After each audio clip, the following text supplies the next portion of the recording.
Hello. Today I am going to read a little article about the suttas. Now, the suttas, as we typically understand them, are an encyclopedia of knowledge that's there to benefit our practice, to teach us about ethics, the workings of karma, so on and so forth. But um, the suttas are much more than that. And I'm going to get into that right here and right now. The teachings in the Buddhist scriptures called the Nikayas have two unique qualities to them. They not only expound profound knowledge about how to practice meditation, cultivate ethics, and how to recognize the links of dependent origination through understanding karma, they are also a developmental tool for training the mind. The Buddha was more than brilliant in this regard with his teachings. It also goes to show how much he was in touch with the mind of his audience as to what conditions were necessary for helping to bring them closer to the experience of nibbana.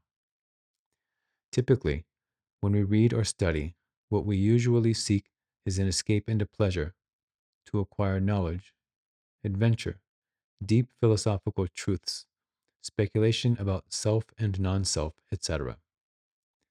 However, the Buddha did not intend for people to spend so much time studying to acquire such things. He wanted them primarily to train their mind so that they could go deeper into meditation. Unfortunately, because humans are infinitely creative creatures and always seeking pleasure and escaping difficulty, they have found a way to avoid this most valuable use of the suttas. Over time, they have gradually been turned into encyclopedias for people to grow more knowledgeable, and the wisdom of sutta study is becoming more and more lost and forgotten. The suttas were not intended to bolster a person's intellectual prowess or religious superiority, nor to win debates or to improve upon one's knowledge base, but as instructions for how to practice, and in addition, as a practice for enlightenment. How his teachings work as a study is obvious, but as a practice it is not. The mind is typically restless, always seeking change, distraction, and entertainment. So, one of the first things one will come across when they read the suttas is this repetitiveness of language, and a lot of it. Vast amounts, actually.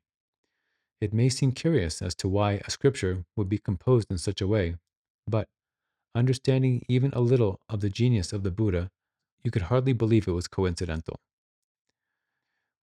When I first came across the suttas many years ago, reading them was a kind of torture for me. It was mentally painful to read this repetitive style over and over again, as well as to accept this as being all there is of his teachings to help guide one towards enlightenment. In my lack of understanding, I felt that I needed more variety of information. The same thing over and over again with only minute differences. A different word here, a different word there, a little different phrasing here, a little different phrasing there. Repetition, repetition, repetition. I can honestly say that I couldn't read more than a few sentences at a time for years. It also took effort for me to recognize that oftentimes only one word was changed to alter the meaning of a sentence or group of sentences, and then to try to make sense of everything on top of all that. Needless to say, I had some challenges. There is an old Chinese proverb that goes, "If you don't understand the scripture you are reading, pass it by." One's ability will only allow them to see according to their mental development, and not more than that. What this implies is that we do not always benefit by overexerting ourselves in trying to understand the suttas, or any scriptures for that matter. It is much better for us to try a little, but not to tire ourselves, to instead read what we understand and allow that information to grow in the deeper recesses of our mind. Through this effort, along with meditation, the mind develops, and along with that, one's understanding, eventually opening the mind to seeing deeper and deeper truths. Repetitiveness is the foremost strategy for anyone desiring to better themselves in any given field, be it sports, the arts, science, academics, etc. The suttas, along with being a wealth of knowledge about the path of cultivation to nibbana, is a training modality. The mind, like our body, is a tool that has a certain purpose, which is to sustain the body. It, also, like the body, has another purpose, which is to assist us in the pursuit of nibbana. Nibbana does not mean extinction, as many believe, but extinguished.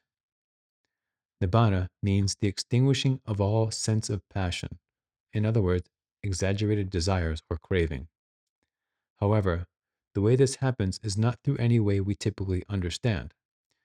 When we think about using a tool, we naturally think about what we need to do with it in order to accomplish our task. The way that the mind functions in the path of nibbana is the exact opposite. It is through non doing. However simple the concept may sound, it is not an easy thing to recognize or to practice.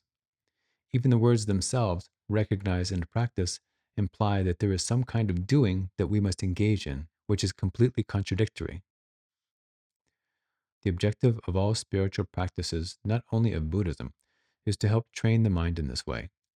And the way by which they aid us in this is in training the mind to simply be still. In order for this to happen, there needs to be certain conditions present within the mind, such as security, order, patience, kindness, constancy, among other things. These things are the necessary qualities for allowing the letting go or non doing of the mind to happen. Like any training, we will only get what we commit ourselves to cultivating. And this pertains not only to the training, but also to the spirit with which we approach the practice. Like any training, we will only get what we commit ourselves to cultivating. And this pertains not only to the training, but to the very spirit with which we approach it. The following are three significant ways that we benefit from sutta study when we approach it as a practice instead of only as an encyclopedia for acquiring useful knowledge. Creating order. Reading, speaking, or hearing the suttas trains the scattered, restless mind to operate in more slower, more deliberate, organized, and systematic ways, as well as providing a most important sense of security that can only come through repetition and routine. This is necessary for going deeper into relaxation, especially when it comes to meditation. If we can't be still both in body and mind, we will progress minimally on the path. Also, since meditation is a process whereby we go through stages, for some more quickly and others more slowly, having mental order is something that helps facilitate our movement through this process. So, we need to develop a strong foundation of a deep sense of security because this process will confront us with every single aspect of ourself, including our own inevitable death. Perceive nuances. This repetitive sentence structure forces us to start paying more attention to nuances. If we do not exert ourselves to recognize these small differences, the suttas will simply not make sense to us. More importantly, in regard to practice, it exercises our ability to be receptive to perceiving the more subtle nuances of meditation, and I would further say, of life in general. Acquaints us with boredom. The mind seeks distraction, entertainment, the next new thing. The suttas, through their redundancy, help train our mind to face the boredom that comes with repetition, which everybody will face at some point or another during meditation. This is just inevitable.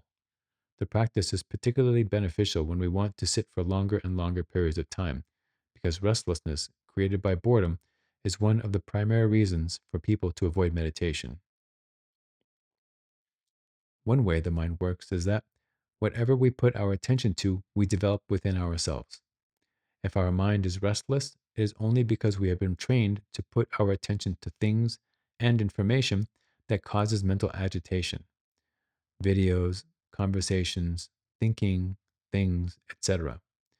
Within the context of spiritual development, it is also of no real benefit to engage in such things as overthinking, thinking about highly emotional topics, arguing, anxiety, depression, drama, multitasking, etc. At the very most, what we can learn from these things is to understand how beneficial they are not. For some, it could be important if, for them, these are their stumbling blocks. But aside from that, I'll argue that they have little to no value on the spiritual path. Putting our attention to such things as scriptures and practice, when done in a friendly way and an inquiring way, aids us in cultivating the qualities necessary for letting go deeper into meditation. When we engage in such practices, what we are doing is training our mind to be still and to be calm. And this, in turn, is what dissolves craving and lessens our suffering. In Buddhism, there is no talk about going beyond the mind or getting rid of the mind. So, as a practice, what the suttas invariably do is to reform the habitual functioning of our mind into one that is volitional, so that we can be better instruments for meditation and for nibbana. All right, that's it for today, and thank you very much for joining.